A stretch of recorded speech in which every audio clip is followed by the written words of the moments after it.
Look at the Southeast. The Southeast has been virtually just a part of Nigeria. Nobody is thinking about the fact that you need to reintegrate the Southeast. It's a vital part of Nigeria. There's no political thinking in this administration. You need to rebuild the trust and the confidence of Nigerians in each other. If this country is going to survive, we must stop this business of, okay, these people are disposable, these people are dispensable. We need to reunite this country. We need to give young people hope. We need to let them know that this country actually is theirs and that they can live in a world, in a country that is safe, in a country that progresses, a country that will give them some hope that there is a light at the end of the tunnel. We are not doing that. That's why I'm hoping that people will rise against the political class now. We need change, and it can happen. We did this in 2020. We don't have all the time to go back, but maybe some other time. But in 2020, 2012, 2013, 2014, when a lot of Nigerians thought it was impossible, I'm proud to say I was part of the team that did it. We showed it was possible to defeat an incumbent government.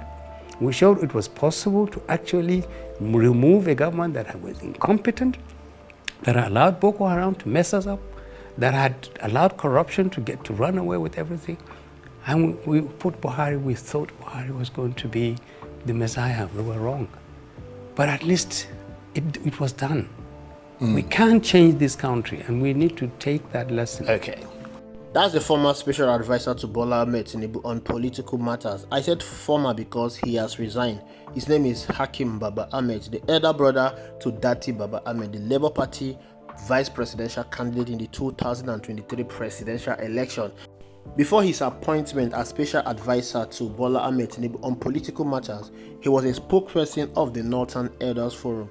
In this interview, he spoke about so many things. Why he resigned? According to him, he resigned because his appointment was just on paper. He was not contributing anything to the government. He was idle in the government, and he felt that he was not doing anything as a special advisor on political matters. And that is a very, very good one for resigning, because most political appointments in Nigeria are just for formalities or just to shut someone up. Remember, he was a spokesperson to the Northern Elders Forum, and he was given that appointment to shut him off so that he will not be speaking against the government of Bola Ahmed Tinubu in the north. But he said, no, I can't do this anymore. I have to resign. The moment he resigned from the government, he regained his freedom, he regained his voices back, and that is the reason why he was able to come on air to speak against the government of Bola Ahmed Tinubu, exposing the hypocrisy and the failure of Bola Ahmed Tinubu. But something he spoke that caught my attention is the marginalization of the Southeast region and how Nigeria can defeat Bola Ahmed Tinubu in 2027. Now, when you look at the Southeast region has been neglected over time. You fought a war, and after the war, you are still neglecting the same people that you said you want to integrate into Nigeria. That is a colossal failure. If Nigeria must move forward, every region in this country must be brought together. Everyone must have a sense of belonging in this country. That is the only way people can contribute their quota to the development in this country. That is the only way you can breed patriotism in this country. So far, so good. There is no patriotism in this country. Everyone wants to go on their separate ways because the government at the center is not integrating everyone as one Nigeria. One Nigeria is just on paper, but in the real scheme of things, there is no one Nigeria. When it comes to distribution of appointment, there is no one Nigeria. When it comes to distribution of resources, there is no one Nigeria. When it comes to distribution of development, there is no one Nigeria. For instance, the government of Bola Ahmed Tinubu wants to conduct a census, and he instituted a committee for the census. No single Southeasterner was in that committee. We want to conduct a census that will count everyone in this country, but some persons were excluded out of the committee that will oversee the success of that census. Another important thing he stated was the fact that it has been done before. Yes, there are a lot of talks about Bola Ahmed Tinubu continuing beyond 2027. There are so many gaslighting going on.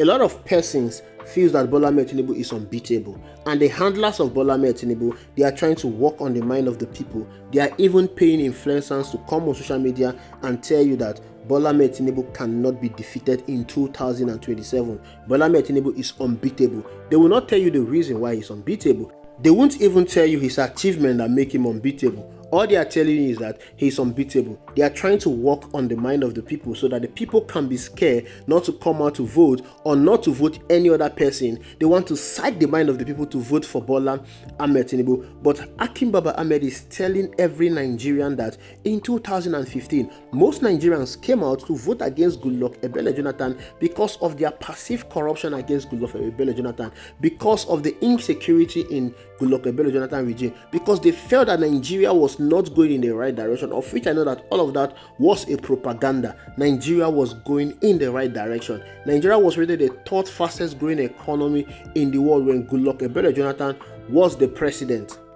But Nigerians came out en masse and voted out Goodluck Ebele Jonathan and voted in President Muhammadu Buhari. That same determination, that same zeal in 2015 can also be reintroduced again in 2027.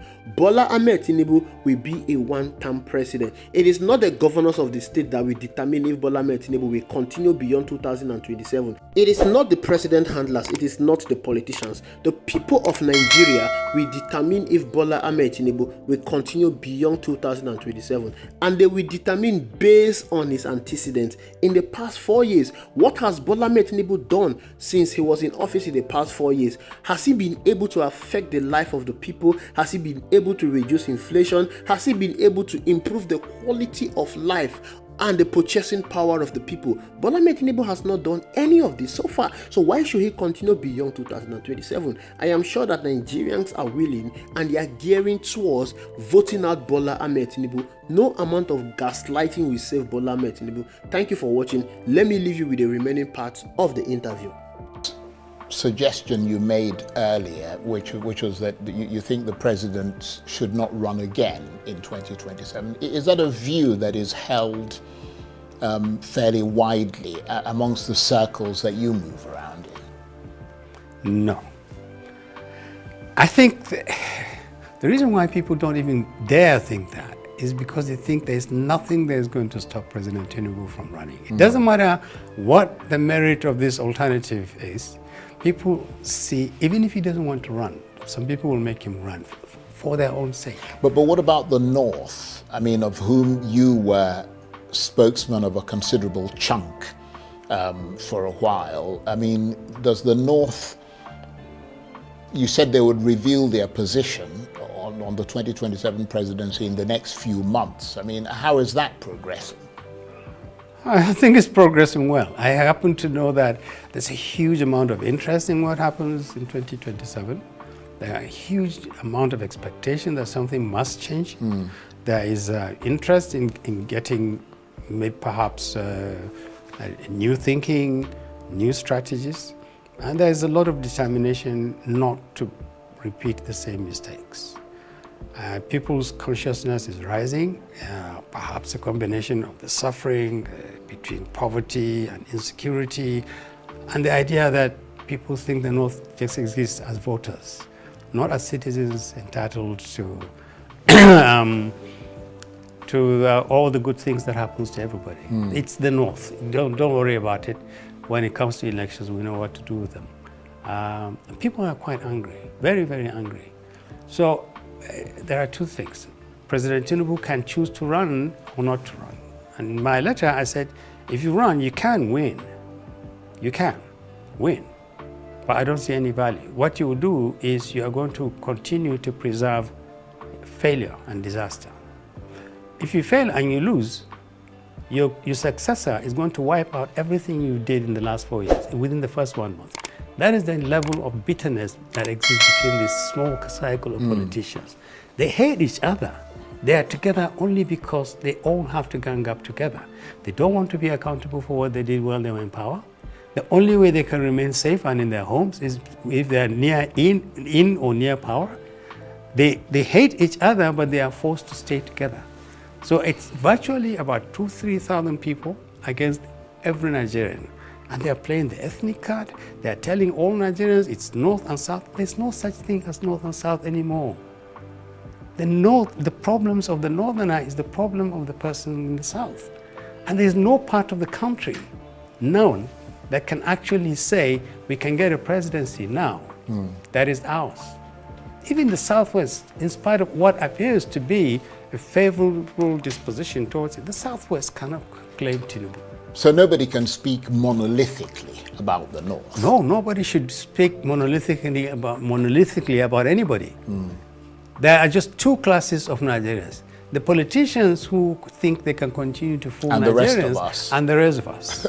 That's basically what it is. Just look Some at would it. say that you were part of that group Yes, up until and just I admit, a few days I ago. admit I was working for some politicians, but I was working for the President of the Federal Republic of Nigeria, who I believed came to power, even if it was a mistake. When he said on the 29th of May, 2023, the subsidy is gone. I mean, like a lot of other people, I said, this is incredible. We all knew the subsidy had to go. But if he had the courage, later, of course, he said it was an inspiration, whatever. If he had the courage to say, I'm removing the subsidy, you must say, we're dealing with a revolutionary here. I just wish that fire, that inspiration, had been sustained all through. And I had no doubt, I had no qualms about joining him. I was worried because a lot of people said to him, don't do it. Said to me, don't do it. Don't go there. But a voice inside me said, no. I think maybe we are on the verge of something fundamental. We can change the way this country works. And that's why I went in. And I came out because I realized there was no fire. And did you find some elements of good leadership in President Tinubu? Was he at some level a progressive leader, as many who knew him when he was governor of Lagos State seem to think? My definition of a good leader would be a leader who has real vision, not just to become president, but to use that presidency to fundamentally change those things that needed to be changed. Some of them very difficult, and sustain that change, lay the foundations of that change beyond the time that you are in power. So the power is not just an end in itself. It's about changing lives. That's my vision of a good president. I saw a man who labored really hard, worked very, very hard to become a president, who started on his first day by saying, get ready everybody, put your belts on. We're in for some turbulence, but in the end, will you all thank me? And then nothing. We went back to normal. So it was an anticlimax, basically. It's an anticlimax which we shouldn't have at a time of such time. In the economic management, in managing security, in managing national coexistence. I didn't see the kind of change that we required by 2023 after President Buhari left this country wrecked completely. We needed a president who would really shake Nigeria and say to Nigerians, listen, we've come from a very difficult journey, but there is light at the end of the tunnel. Have faith in me. I'm going to do this. But he then creates an environment that makes it doable. Then he engages Nigerians. He doesn't just send out press releases. He has an engagement strategy. He talks to the people. He meets the people. I don't know when the last time President Tinubu visited the North. I can't even remember. I've just mentioned the North or the Southeast or whatever, except for campaigning.